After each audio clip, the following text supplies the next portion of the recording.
Hi, everybody. I'm Coach Jennie, the Audacity Coach. Thank you for being here. This is the fabulous Diana Antholis, and I have worked with her for many, many years. We've worked both ways, where I've coached her, she's coached me. So we know each other pretty darn well, and it's very exciting to talk to her today. We're coming at you from Los Angeles and Paris, so isn't that wonderful? So fancy. I know, we're so fancy. And the purpose of this series, I'm doing a series of interviews with people I know and love who I know have leveled up. See, I am the Audacity Coach, and what I do is I work with people who are on the brink of something spectacular, but they just don't know how to get there. Like they just know that they're meant to do this epic thing, whatever that is. But the how is really difficult. And they're always leveling up. They're always working on, how do I get to that next level? And for all of my clients and all the people I know, that always seems to feel like you're reinventing the wheel. You're the first one ever to do this level up thing. And I know that's not true. So I am interviewing a bunch of people that I know and love and asking them about their level up experience and pulling out their best tips for the rest of us who are trying to take everything up to the next level. So Diana Antholis is one of those people that I could introduce off the cuff, but I'm not even going to try. I'm going to let her do it herself. Diana, thank you for being here. Tell everybody what the hell you're all about. Hi. Okay, I am Diana Antholis, and I help women unleash their sexy. And so what does that mean? That means that everyone has some sexiness inside of them, but we don't always let it out. And I am here to help you mind and body release and unleash that person who you really are. And I am an author, 2 times, bestseller on Amazon, a life and health coach, and a personal trainer. So I like to incorporate movement and yoga and stretching and even like some hardcore exercise into mindfulness, basically, and getting your mind wrapped around your life and your business. Beautifully put. And her 2 books are Unleash Your Sexy, and the second one is Sanity Is Sexy. They're both available on Amazon. They're both fabulous. I highly recommend. So definitely check that out. Diana, my very first question for you is, as somebody who is always rocking and rolling, always coming up with your next big thing, always working on something daunting and audacious, how in the world do you know when it's time for you to level up personally? When I'm jealous. When I'm jealous. I need to know more. I like that. Yeah, I thought that would be a good one.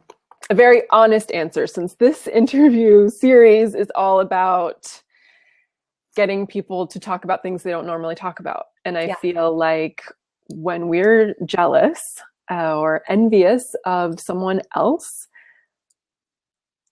that can make us or break us.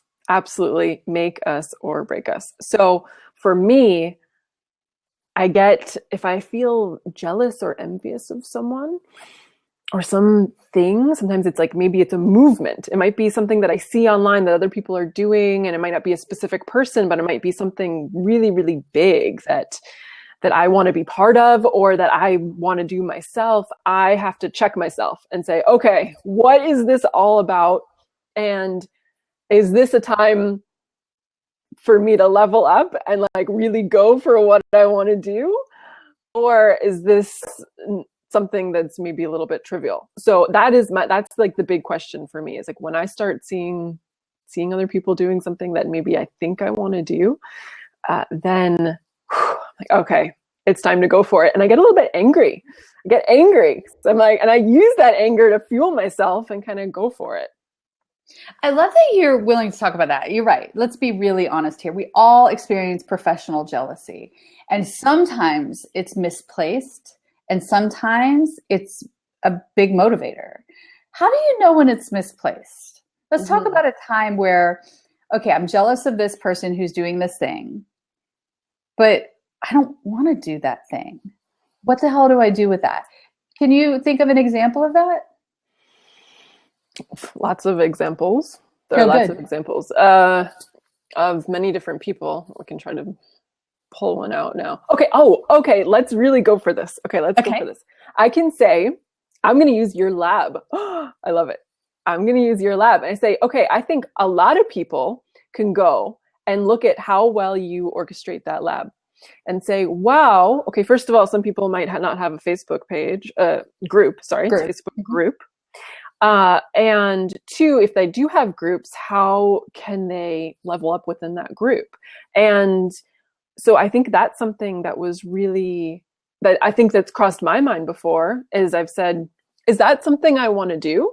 Is that is that a good way for me to build up a tribe? Is that a good way for my people and my business? Because I think the first reaction for a lot of people would be like, oh, wow, that looks great. I'll do a Facebook group too. A lot of people do that. Mm-hmm. And then once you start to think about it and and think about what you're going to put in that group and where it's going to go and how it's going to help people and how you're going to be the major part of it, then that can be those questions that can make you say to yourself, is this imposter? Is this an imposter? Is this something that doesn't really mean anything to me? Or is it something that actually would be good for me? And then take that jealousy and turn it and fuel and use it as fuel. So I think that would be a great example, because I did have a Facebook group a few years ago all about running, kept it super specific about running. And it was going really well for a while because everyone had certain races they were running. So it was really, really supportive. But then, you know, what happens when you're done with your race? Unless you've booked your next race, you kind of fall off, or maybe you're not running as much or whatever. And I was part of that too, but you stopped running. Right? Yeah, I stopped running as well. I did my race and I was like, whoop, done. Yes, you stopped running. And as soon as you stopped running, trying to run a group on running when you're no longer doing that activity is probably really difficult to be inspired to do that every single day. Right. So it was even for me, it was something that I decided after a while to shut down. And I said, you can find me in other places, and I've been seeing that a lot lately. It's really interesting. There was someone else, I believe, who had a huge group, and it was something that I thought was super cool. And then I didn't think it was useful for me anymore. And just a short while later, she shut it down completely. Oh, and interesting. She just didn't want to anymore. And I thought that was really interesting and really bold to do something like that. Because I think we can all hang on to things that we say. You started something out of jealousy. We can hold on to them maybe for the wrong reasons, not really helping us. I think that's a really good point, because you see somebody else and they're doing that thing well. And it could make sense for your business. Having a Facebook group could absolutely help you with your business if you enjoy spending your time on Facebook groups. If that particular modality is a way that you can really highlight what it is you do and not hate it. I enjoy being in Facebook. I like the fact that my wife gives me shit for the fact that I play on Facebook all day long. And I'm like, that is my place of business. And for me, it absolutely works. But I also see a lot of people doing it in a very strange way, where they're hosting their Facebook groups, and they're creating Facebook groups because they work for other people. And they're these bizarre popularity spaces where, like, if they're trying to become voted for prom queen, they might get it, but they're not necessarily making any money from it. And I know you know what I'm talking about here, right? So that's when you feel professional jealousy, and you're like, okay, I want to level up, but you're getting pulled and tugged into the idea of doing this thing because it worked for so-and-so, even though it's not for you. What's an example, though, the opposite, where you see something, you're feeling professional jealousy, and you think, move over, I could do that better. Come on, right? You know it's true, Diana. Let's be real. Oh yeah, totally. I know that I can do for workshops. We'll take that for example. I really wanted to start doing live in-person workshops in Paris, and to some of the other ones that I've gone to, or not even necessarily in Paris, but just in general, wherever I've been, even in New York, because that's where primarily I would go to a lot of these things. I would say to myself, okay, that was cool. That was interesting. How am I going to do it? And how am I going to level up on that? And I would say, okay, I can totally rock this. And then I ask, and then even in that example though, why haven't I done it yet? And, then I ask myself like, okay, is that something I can rock, but maybe I'm not ready for it yet? Or do I really want to do it? And then I have to start out some more questions. Yeah. So, well, one of the things I've seen you do when you've leveled up in the past, and I've been a consumer of this particular service, so I can speak to it, pardon me, very personally, is you decided, okay, you know what? I could do the videos, the training videos better, and I could level up what a training video is. So you could have a YouTube channel, right? You could set up some fabulous YouTube channel where you post videos that are meant for anybody and everybody. Mm-hmm. But you took it another level. Tell everybody like how you customize that experience. Right. So I decided that actually what happened was I made downloadable downloadable short workouts for everyone first. And I was getting a lot of questions. I was getting a lot of questions really about modifications for certain body types, for certain levels, and even if I had already specified what the modifications were in the general videos, I was still getting a lot of those questions. And so I said to myself, okay, I've got people who I can do I work out with people in person via Skype live, and then I'm giving them a video, a general video. So what's in between that? What's in between the live Skype and the general video? And I said, why don't I customize workout videos as if I were to be their trainer in real life? They just tell me what they want beforehand. I make a video speaking to them, giving them exact modifications for what they want. And then they have that video forever and can watch it and feel good about it because they can actually do the exercises in that particular series of videos. And I have two of these. I came back to you for a second one because I have a 45-minute one. I have a 20-minute one. The 45-minute one is my workout for the day. If I do that, that is all I can flip and do, people. It works me out head to toe because Diana designed it that way. And then I have a 20-minute one for in-between coaching sessions where I can still get up and wipe my brow and get back to work. Mm-hmm. But she also, by customizing it and making it something that worked for insane entrepreneurs like myself, that also was a way that you were leveling up, right? Mm-hmm. That was a way that you were paying attention to what people really needed. Yes. Yes, right. Absolutely. Yes.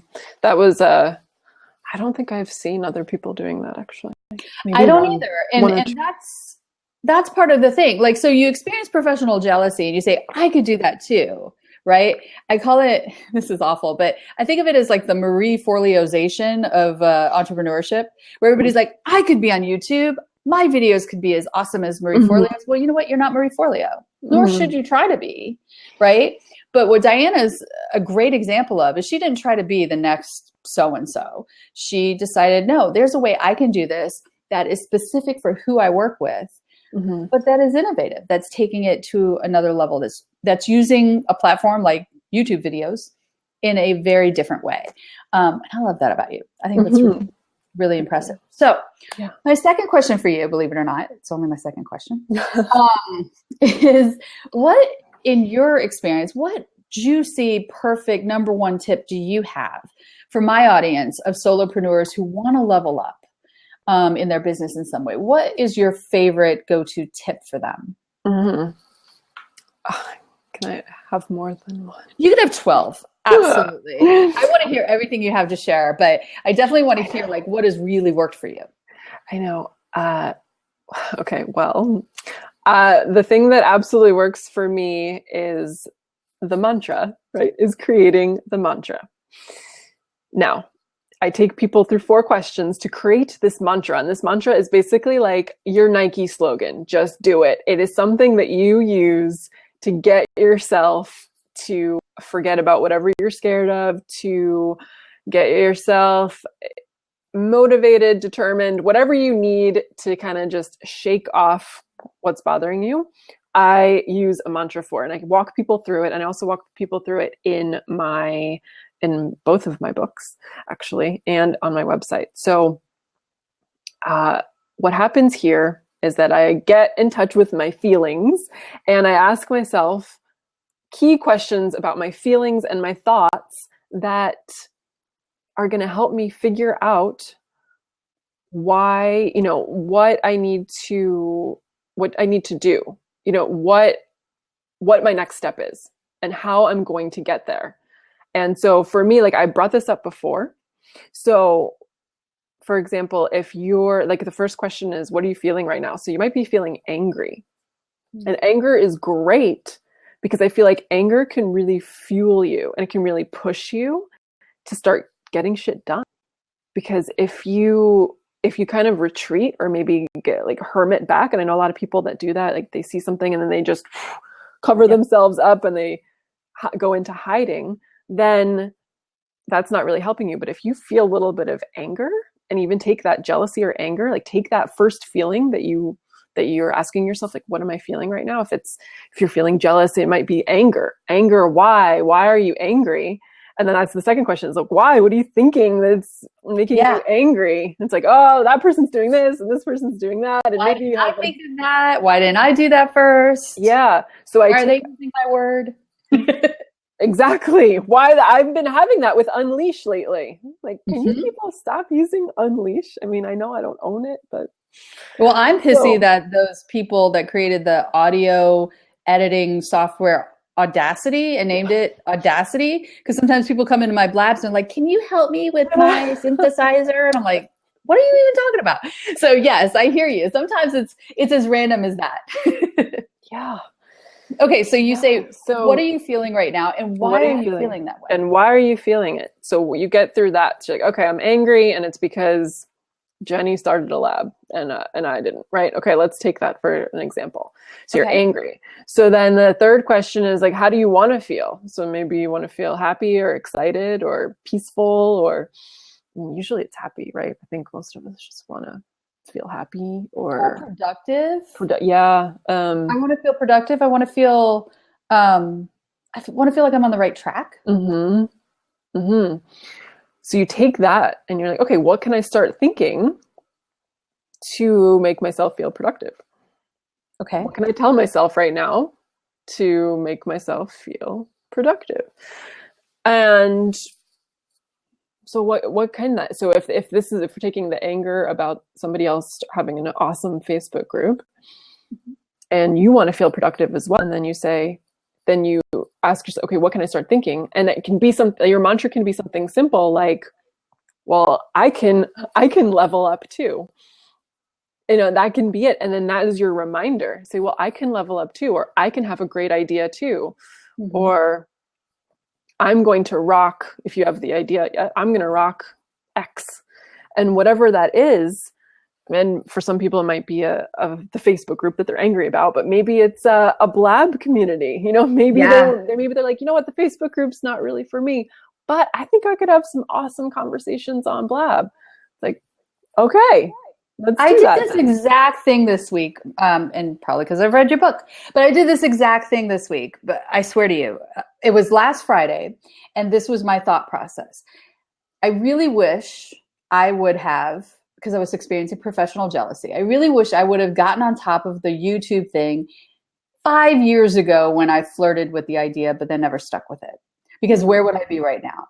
And then I said, you know what? Blab is brand new and I really love it. I love it more than I ever loved YouTube because I'm not talking at people, I'm talking with them. So how do I want to feel? I want to feel like, I don't want to feel jealousy. I want to feel great. I want to feel on top of it. And so then my mantra was, I'm going to be a big deal on Blab. Yeah. That's what I swear to you. I said, I'm just going to be a big deal on Blab. And that's when I put together the Blab Lab. And I was like, I'm going to invite other people to be a big deal on Blab because that's going to make me feel like a big deal on Blab. I did. I said exactly that. I said that to Shoshana. I was like, I'm just going to be a big deal on Blab. And that seemed so egotistical at first. Like there was part of like my Hilda was like, what are you saying? Who do you think you are? And I was like, screw it. I'm going to say it anyway. So that's exactly what you're talking about, right? To write that kind of simple mantra. Right. I love it. I'm going to be a big deal on Blab. I want to be a big deal.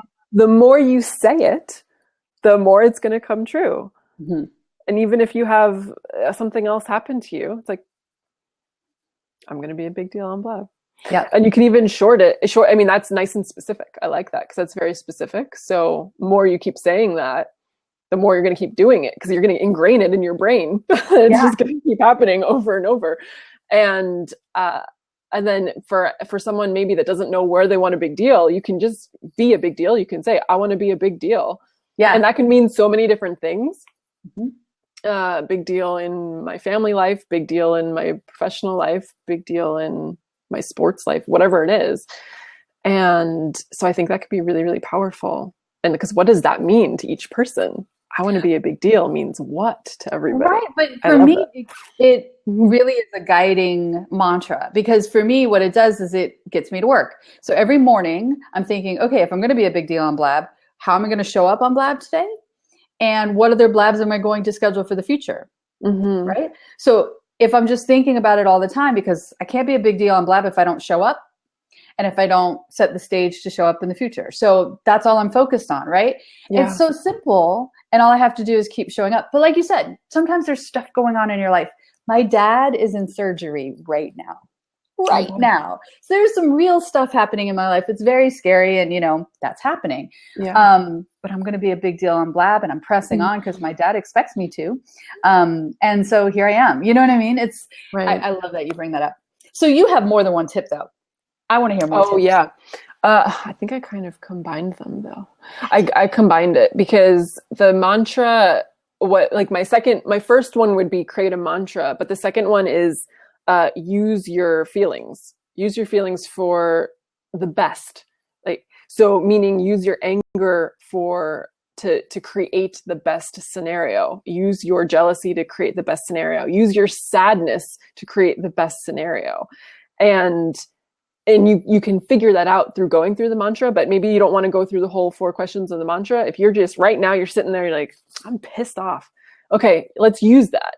Let's use that to move you forward. Because we can go another example. A few weeks ago, I had a friend come over to my apartment and we were talking a lot about Instagram and we were talking about people out there who are taking really professional looking photos and doing all of this type of stuff. And she looked at me and she was saying, Diana, why are you not putting more pictures of yourself on Instagram?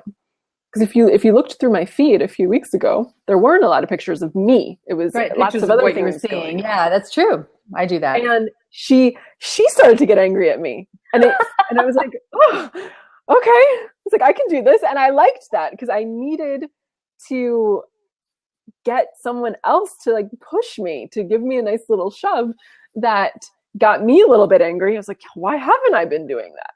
And so I really think those emotions can push you and use them to push you. And so if you're feeling sad about something, if you're feeling sad that you don't have a Blab or a Facebook group or whatever, Periscope, whatever is going on, if you feel sad about it, say, okay, well, how am I going to get out of this sadness? Maybe I just need to go make a Blab, or I need to ask Jennie if I can be on her Blab. What action step can you take to get yourself out of that emotion into the emotion that you want to feel, productive, on top of the world, that you're doing really big things.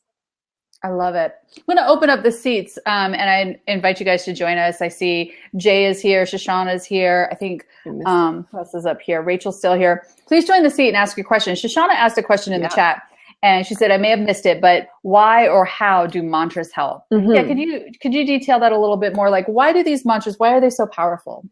So Shoshana and everybody, the mantra, I think, is your perfect little phrase that gives you the feeling that you want. It pushes you into the feeling that you want. So we were saying before, if you want to be happy, if you want to be excited, if you want to feel productive, if you want to feel like you are amazing and awesome, however you want to feel, your mantra is your constant reminder of that.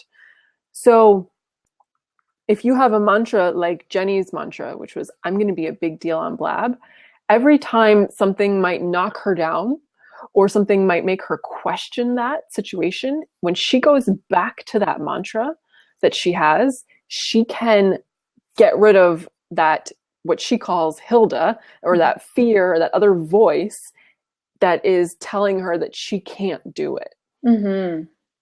I love that. For those of you who are just joining, I see Sarah just joined, Michael, George.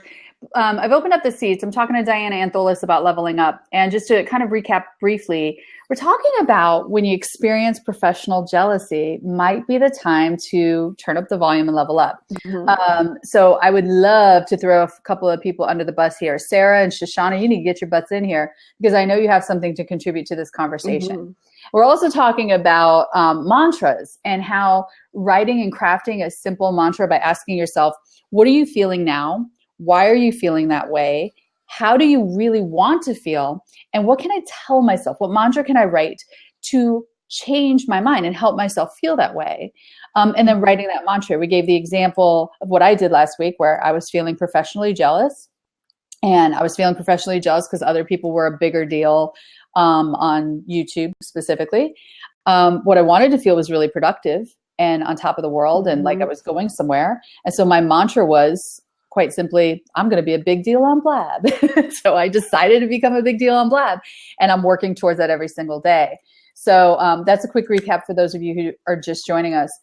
Another question for you, Diana, and please hop in these seats if you will. Beautiful. Again, Diana Antholis, she's throwing down her links there. Please check it out and also pick up her latest book. It's really, really good. Diana, tell us a little bit about Sanity is Sexy. Mm-hmm. Who is this book for? What is it about? What can we expect from it? Why do I not have a copy in my hands? Hold on a second. Oh my goodness. One moment, please. One moment. It's just like, I don't have my book in my hand. Okay. Did everyone just see my yoga pants? It's all good. You look right on brand. Yay! It's cool. Yeah. This is Sanity is Sexy. So why is sanity sexy? Mm-hmm. Right? Sanity is sexy because when you're absolutely going insane with a million different thoughts in your brain, ooh, I'm rhyming. I like it. Then you can spin out of control. Mm-hmm. And go into those emotions of anger or sadness or whatever is going on and forget everything and just go and say, F this, I'm not doing anything anymore. I'm never going to make it. And that voice, right? That voice comes.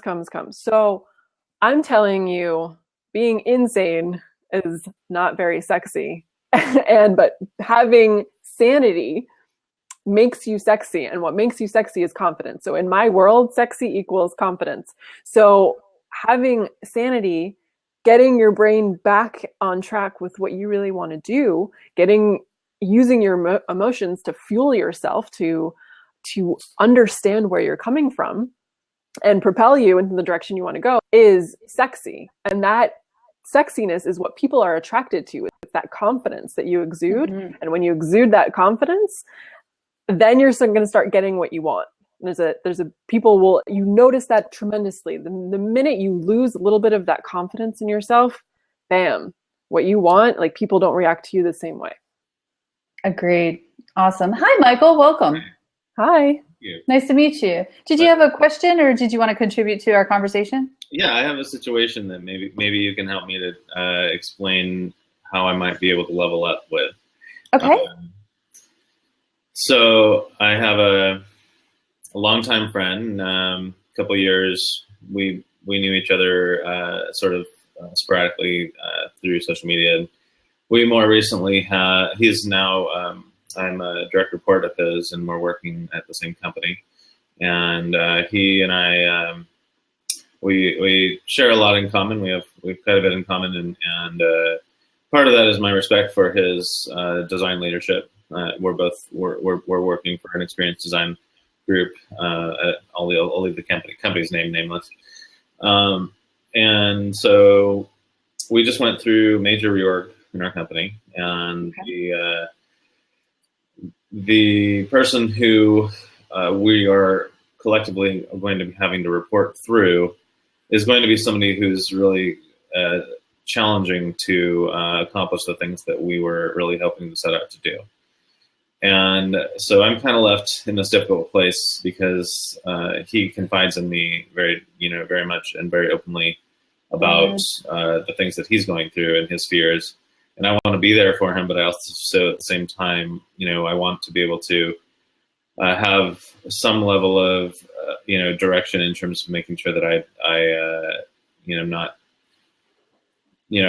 trying to discern the difference between where I can, kind of guide and help, but also, be there for him as a friend who's outside of the company. At the same time, give him some certainty about the fact that I am, I'm not going anywhere. And if I were to leave the company, it would probably be because he would leave before I would. And so I'm just kind of looking for ways that I can level up, in terms of my relationship with him and my ability to be constructive and also just be a support, be the support that he needs and the rest of the team needs. Because I'm still new to the company. He's even still new to the company. He's only been there for 6 months. I've only been there for 1.5. So, we're in a lot of ways we had a lot of things going on and going for us, and we're building a pretty good momentum. And this reorg really sort of put a fork in our plans. So how can you level up after go ahead. the rug has been pulled out from under you? Yeah. And this reorg has done things that were out of your control. How do you level up based on the things that are within your control? Is that the bottom line question? Exactly. Okay. Diana, do you have some thoughts for Michael? Yeah, I'm thinking, control is always an interesting topic here. So you're it sounds like you're feeling like you don't have control over him or over yourself. No, well, we both are people of faith, so I appreciate the fact that he walks by faith, and I try to do the same. So that's one of the things that I actually appreciate in a good leader and a good manager is someone who isn't expecting all the answers and making empty promises. So it's not so much that as much as it is just sort of wanting to make an impact at the company, and we both have pretty senior backgrounds, and it's not like this isn't a new field for either of us. And there are a number of other people that I'm getting the opportunity to know and get to know, and through those relationships, I'm sort of forming and starting to get my feet, sort of established at the company. So I'm really just doing a lot of relationship building right now and a lot of sort of discovery about what people need from me and where I can be of help. But at the same time, I want he doesn't I'm not going to call him my boss because he's more of a boss. He's more of a leader than a boss. I want to be able to get behind his vision and to be able to be a backbone and a support to him when we're going through like a crisis of some sort, so that he can know that I'm reliable. Well, Michael, I don't want to interrupt you, but we are on a time crunch here, so I want to try to give you a little bit of help. We don't need to know as many of the details to kind of push you a little bit. So I'm going to give you. I didn't want to be too concise, but not at all. It's a tough balance. I totally hear you. One of the things that I'm hearing, and then Diana, I'll let you chime in here too. But one of the things I'm hearing is that you're taking on a hell of a lot of responsibility in this situation. Yeah. When you're talking about wanting to support him, absolutely. But it sounds like, and I've known you for 5 minutes, buddy, so I could be off. But it sounds like you're taking on the responsibility of supporting him, and you're taking that on in a heavy, heavy way. Right. So part of your leveling up is to make sure that you're supporting him and supporting the new direction that the company's going in to the best of your ability. Right. But you're also putting yourself first here. how can you make sure that this leader that you look up to, this person that is very important to you, this relationship that you built, that you continue to stand by and support that, but you're also leveling up, not in your responsibility for how he's taking things and how he's handling this rug pulled out from under them, but you're taking responsibility about how you're going to be resilient. This is your opportunity to practice resilience and to be nimble and figure out, this is a company you want to work for. Things are changing. This reorg has messed us up. We've all been there. Reorgs suck. But the people that succeed on reorgs are the people that are nimble and resilient and see opportunities. So my challenge to you would be, and this is something to think on, I'd love to talk to you about this offline if you want, is figuring out, how can I show up in a way that supports me first, the company, and my boss leader guy equally, right? But that really allows you to contribute at your highest capacity. And that's the key here. Instead of staying focused on, we're in change, it's the change, let go of the change part. Change is over, it's there. And figure out, how can you contribute at your highest capacity? Yeah. And not knowing you and not knowing a whole lot about you, we'd have to dig deeper into that. But that is my big suggestion. Diana, do you have an idea for Michael as well? Let me ask, before you contribute, because I want to hear what you say. Sure. One thing that's affecting me, I say the most, is because I'm so new. It's really easy for me to sense just how this whole reorg has affected the team morale, and so the whole morale of the group is affecting me more than it is anyone else, because I'm still sort of getting to know, where I stand in the organization. Sure. So how long are you going to hang on to the identity of being the new kid on the block? Good question. Right? So sometimes you decide when new is over. Right. And you decide that by how you show up and your mindset. So it might be time to decide, I'm not the new kid anymore, because guess what? Everything just changed. We're all the new kids. We're all on this level playing field. Morale is down. How can I contribute to morale? How can I make a difference there? What can I do? And again, you can only control what you contribute, right? Really good point. Thank you. That's what you can only control. So how can I contribute today? And every single day, just ask yourself, what could I do that would support the morale of the team I would like to be a part of? How do you start showing up with your leadership? I like that. Diana? Yep. Oh, I think, Diana, we're having a delay there. Do you hear us? Now I do. Yeah, I lost. It's a little in and out. Okay. Is that just me, maybe? It might be, but that's okay. We're hearing you fine. Okay. Yeah, you only have control of yourself. And so it kind of goes with what we were just talking about, is how can you use the emotions that you're having right now to fuel you to move forward? And so that's what, can Michael, do you want to create a mantra? Do you want to do this? We'll do live mantra creating this will be what'll push you through. I have 11 o'clock meeting, so we have 20. Well, we have 4 minutes. That's all we have. Yeah, this is super, Diana. So give it to me. 4 minutes. Give me a mantra. Are you ready, Michael? What are you feeling right now? Ooh, okay.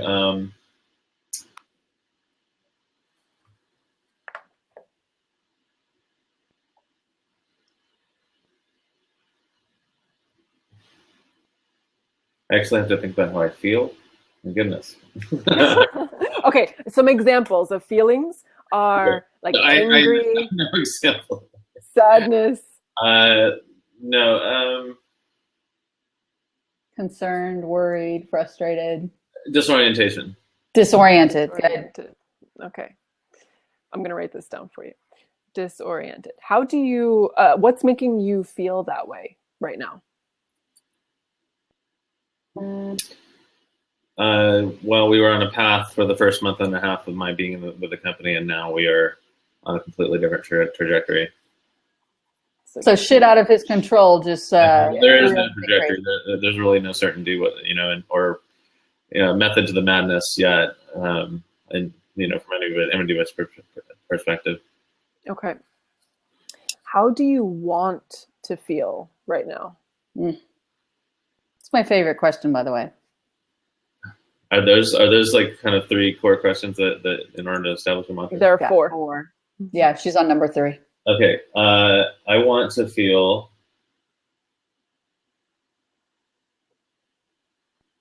irreplaceable. Ooh, good word. I Mm-hmm. like that one. Irreplaceable. Okay. Ready for question number 4. What can you start thinking right now to feel irreplaceable? What can I start thinking right now? What can you start telling yourself right now to give you that feeling that you are irreplaceable in this company? What can I start telling myself?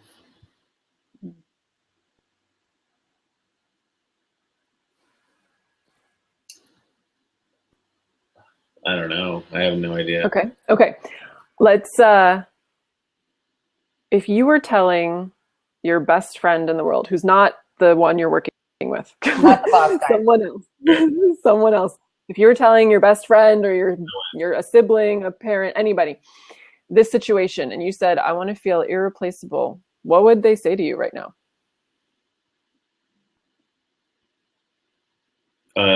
Well, my wife's my best friend, so she would tell me, well, you need to do something to make sure that you are irreplaceable because we can't afford for you to lose this job.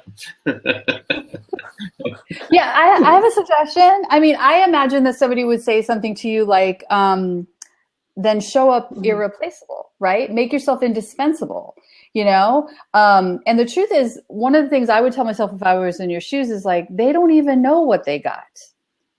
Like when they hired me, they hired me for a reason. Mm-hmm. They chose me because I'm the shit and I know my stuff and I have a ton to contribute. I'm only tapping into 1/10 of my potential. Mm-hmm. And if I bring it, if I show up and I bring it, I'm going to be irreplaceable. I'm going to be indispensable. I am going to be the leader that this team needs for the morale. Right. That I want to, of the team I want to be a part of. Right. Yeah. Does that resonate? Absolutely. Mm-hmm. So that is you can pick out a bunch of those to use as your mantra, right? And your mantra can even be as simple as I am irreplaceable. Boom. So once you start feeling like you're going to get replaced, if you start feeling that way, you remember, you know what? I am irreplaceable. Yeah. I am going to be doing this. I'm going to be doing that. Done. There needs to be like a little tip jar that I can put money in. It's the hands. Yeah, hit us with some props. You could buy her book. There's a tip jar for you. You could buy her book. Michael, thank you so much for being vulnerable and showing up. I think he's frozen actually. But thank you for being vulnerable and showing up and letting us coach you live. I'm so excited that you did. I wish we could say goodbye to him properly, but he's totally frozen. You guys see that? Thank you, Michael, very much. I'm glad that you were part of this. Diana, thank you so much for being part of this Level Up and doing some impromptu coaching for our new friend, Michael. That was fantastic. And if anybody wants to follow up with you, they're going to want to know what your next big thing is. So what is your next big thing? What should we be following? Well, my next, which is my current big thing, is this book. So this book, Sanity Sexy, has 40 mantras in it. So guess what? If you can't create one yourself, I got 40 of them for you. But the best part is that in the back of the book, I have this whole exercise that we just took Michael through and Jennie through. Create your own mantra. It's in the back. So all the questions are there for you. So this is all about unleashing your most confident and best self, because I mean, none of us are perfect. So let's try to let ourselves feel like how we want to feel. So that's the biggest thing right now. And I have, if you want to go to Amazon. Yeah, hook us up with the Amazon links over there. Have that. Beautiful. I have that. Diana, and my other book too is here. I'm just going to put them all in there. Put them all in there. No, it's totally fine. We lost you, Michael. It's all good. We're wrapping up, but be sure to watch the entire replay so that you can get this down on paper. So Michael got to learn that he is irreplaceable. I got to say that I'm going to be a big deal on Blab. on Blab, which is embarrassing to say, but that was super fun. But most importantly, I got to talk to Diana Antholis, one of my favorite people on the planet. Go and enjoy your evening in Paris. I'm going to go have a second cup of coffee here in LA. And thank you guys so much for being part of this series. Again, I'm Coach Jennie, the Audacity Coach. I put the links in there. I run a tribe called Audacity Lab, League of Ambitious Badasses. It's a free Facebook group. Everybody should be there. Michael, I'm expecting to see you there very soon so that we can continue to give you cathartic shoves. Thanks, guys.